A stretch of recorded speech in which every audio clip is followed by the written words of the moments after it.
आप देख रहे हैं अपना मनपसंद YouTube channel India news live और मैं हूं आपके साथ सुभाष पंवार।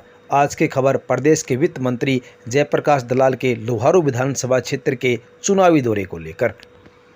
मंगलवार के दिन प्रदेश के वित्त मंत्री जयप्रकाश दलाल ने सिवानी शहर सहित सिवानी खंड के करीबन आधा दर्जन गाँव का दौरा किया और अपनी चुनावी सभाओं को संबोधित किया। जयप्रकाश दलाल के इस चुनावी दौरे के दौरान उनके साथ प्रदेश के युवा भाजपा नेता एवं लोहारू विधानसभा क्षेत्र के वरिष्ठ युवा नेता वरुण शोरण भी मौजूद रहे। चुनावी सभाओं के दौरान गांवों में पहुंचने पर ग्रामीणों की ओर से वित्त मंत्री जयप्रकाश दलाल का जोरदार स्वागत किया गया। चुनावी सभा में जयप्रकाश दलाल और वरुण शोरण ने क्या कहा, आइए आपको सुनवाते हैं।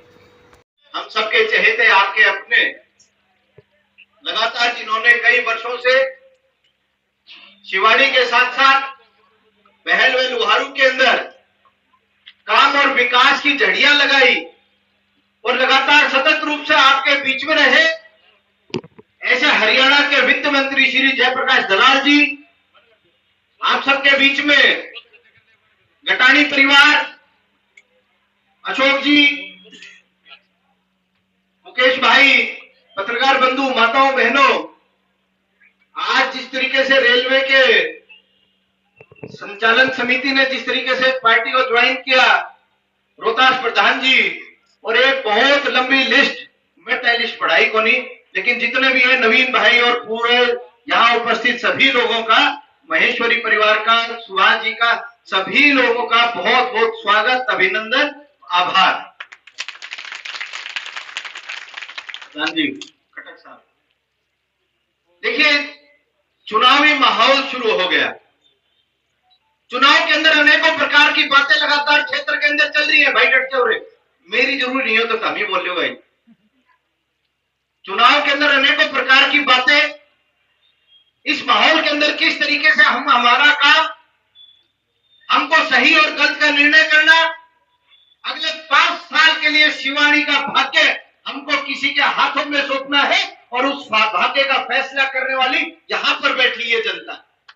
इन लोगों ने उस भाग्य का फैसला, लेकिन जब हम 5 साल के लिए अपना भाग्य किसी के हाथ में दें तो हमें विचार करना चाहिए, हमें उन बिंदुओं के ऊपर विचार करना चाहिए कि हम अपना भाग्य किसके हाथ में दे रहे हैं। हम अपने आने वाले भविष्य की पीढ़ियों के लिए, अपने बच्चों के लिए किसके हाथ में अपने बच्चों का भविष्य दे रहे। क्या हमने शिक्षा और रोजगार को लेकर हमने ध्यान किया? क्या हमने विकास को लेकर ध्यान में किया?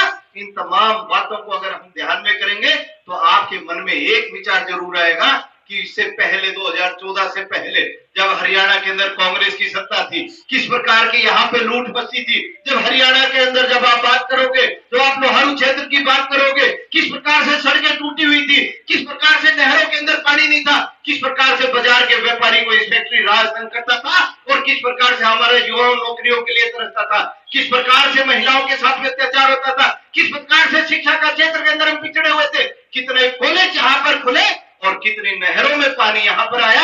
आप इन चीजों का एक बार विचार करके देखिए। एक बार उस चीज को जब आप सोचना शुरू करेंगे कि 2014 से पहले के कालखंड के अंदर क्या शिवानी में किसी ने सोचा था कि यहाँ पे इतने कॉलेज खुलेंगे, क्या शिवानी में नया बस स्टैंड खुलेगा, क्या किसी ने सोचा था शिवानी में फायर ब्रिगेड की एक यूनिट खुलेगी। जब आप इन तमाम बिंदुओं के ऊपर विचार करेंगे तो मुझे लगता है कि एक ही चीज निकल के आएगी कि जितना काम भारतीय जनता पार्टी ने इन 10 सालों में कर दिया, उतना काम पिछले 70 सालों में नहीं हुआ, उतना काम पिछले 70 सालों में।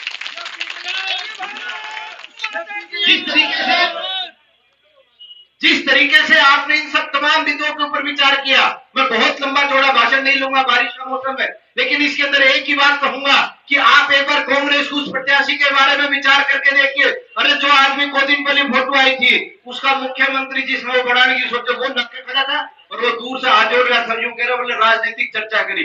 अरे मैं बोले कम से कम निशान नहीं जाएगी तो नमस्ते कर ले, इतनी तो ताकत होनी चाहिए। आप एक बार इस बिंदु का विचार करके देखिए कि क्या वो नेतृत्व तो कभी अगर हमने गलती से बटन दबा दिया तो क्या लोहारू के और शिवानी की नहरों के पानी की आवाज उठा पाएगा? क्या वो बोल पाएगा वक्त बोले उस हुड्डा के सामने? क्या वो बोल पाएगा कि हमारे युवाओं के विकास के लिए? क्या वो बोल पाएगा हमारे कॉलेज के लिए? क्या वो बोल पाएगा हमारे मुआवजे के लिए? क्या वो बोल पाएगा हमारे विकास के लिए? आप एक बार इन तमाम बिंदुओं के ऊपर विचार करके देखिए। ऐसे कमजोर नेतृत्व को कौन पसंद करेगा? आप सोच करके देखिए। मैं दलाल साहब को कह रहा था, मैं मखा जी जब गलती तो वो जीत भी गया और जब कोई काम खतर चला गया तो भिड़सी के रुपये दे की ले रखे, काम तो कोई करूं, रुपये दे की ले रखे वोट। इतना गद्दार हम नहीं है। अगर हमारा जमीर जीवित है तो मुझे लगता है कि इस आने वाली तारीख 5 तारीख को हम पूर्ण रूप से कमल के निशान के ऊपर मोहर लगाएंगे। जयप्रकाश दलाल जी को यहां से विधायक भी बनाएंगे और प्रदेश में भी तीसरी बार भारतीय जनता पार्टी की सरकार है। यहां से अगर आप लोगों की बात चली तो दोबारा से वजीर की कलम आपके हाथ में होगी। जिस तरीके से 5 साल के अंदर वजीर की कलम आपके हाथ में थी, अगले 5 साल के लिए भी आपके हाथ में वजीर की कलम होगी। जिस तरीके से आज ये यहाँ पे चुनाव की कही करे थे, बोले वरुण भाई पता ही तो बोले यार कैंडिडेट घोषित को नहीं हो यार, कोर्ट में देख लो,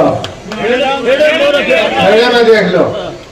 लुहारू का लाल चौधरी जेपी दलाल, तो ये लुहारू का लाल चौधरी जेपी दलाल, ये अपने गंडाबाज खुद चली मिट्टी बोर का बताड़ी शुरू में गया, जान के मैंने खारा पानी पिया दिया। महिला आया करती चुपके से करता ले पानी पी ले, मुंह बजाते उल्टा गेड़ा बड़ा करता, बोला हम भी दिया ये माहौल हमारे इलाके का था। 50, 60, 70 करोड़ रुपए की योजना 20 किलोमीटर से लोग का पाइप जाके सारे गांव में पीने का पानी दिया। अरे 60-70 साल में इनको शर्म नहीं आई कि इस इलाके को पीने का पानी दे दे। तुम नौकरी ना दो, तब और कोई चीज ना दो, पीने का पानी दोगे, आदमी जीवेंगे कैसे? अपने कुंड थे, कुंड बारिश में आ जा करते, कुंड भर दिया करते, उसने जो घी की तरह पानी नहीं बरता करते। ये माहौल अपने इलाके का।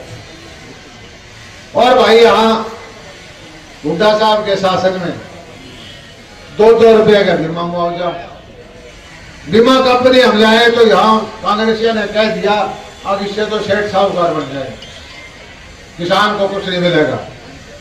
लेकिन लोहारू हल्के के अंदर किसानों से 100 करोड़ रुपए से नीचे लिया और 950 करोड़ रुपए यहाँ पर लाल कापी उभरी थी जमींदारा की धरती में, बैंकों में लाल कापी थी। आज किसान के मैं जब देखता हूँ खेत के अंदर एयर कंडीशन लगे हुए, आड़े 2-3 दुकान है इसी के एसी वाले की। आप पता करें ना इस सीजन में शिवानी में कितने एयर कंडीशन बिके हैं। हमारा इलाका भी क्यों ना एसी में सोए, हमारे बच्चे भी क्यों ना सपने बड़े लिए। और नौकरी के नाम पर सिवाय शोषण के कुछ नहीं होता था। भारतीय जनता पार्टी के राज में यहाँ भाई HCS लगे, IAS लगे, DSP लगे, PGT लगे, थानेदार लगे। और उस टाइम के जमाने के जो लगाया करते तो 20 साल उसके माँ बाप को जो है दे गाड़ी पे गाड़ी, दे गाड़ी थैली, कभी रैली, उसको बंदर बना रखा है। हम जो बच्चा लगता है अपनी प्रतिभा पे उसके घर में मिठाई भेजते हैं, दोबारा उसको हम टोकते हैं। ये फर्क है भारतीय जनता पार्टी और कांग्रेस के अंदर। कांग्रेस परिवारवादी पार्टी है।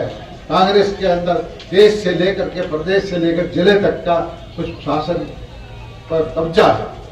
भारतीय जनता पार्टी संगठन आधारित पार्टी है, कार्यकर्ता आधारित पार्टी है और राष्ट्रवादी पार्टी है, नीति बना के काम करती है। दुनिया के अंदर बहुत सारे देश है जो मोदी जी के नेतृत्व को पसंद नहीं करते। क्यों? पहले वाले शासन के अंदर ऐसे कांप के झुक के चला करते हमारे प्रधानमंत्री, और मोदी जी आंख में आंख मिला के जब अमेरिका और रूस से बात करता है उन लोगों को पसंद नहीं आता।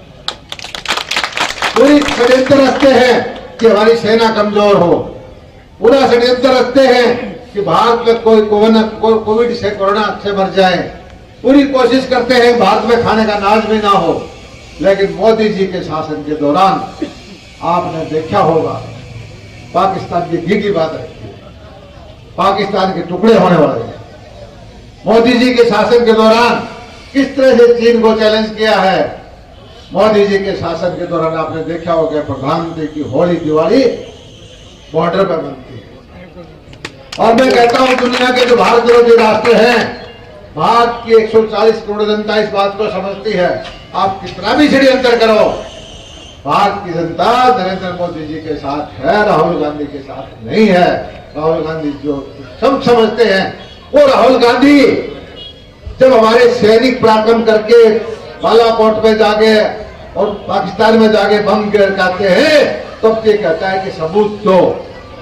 अरे सैनिकों के हमारे परिवार में कोई सैनिक नहीं है, मैं सैनिक का बेटा हूं, आप में से बहुत सारे सैनिक के बेटे हैं। जब वो पराक्रम करते हैं, बॉर्डर पर रक्षा करते हैं, उनसे सबूत मांगे जाते हैं। क्या कह गए हमारे से वोट मांगने का करते हैं।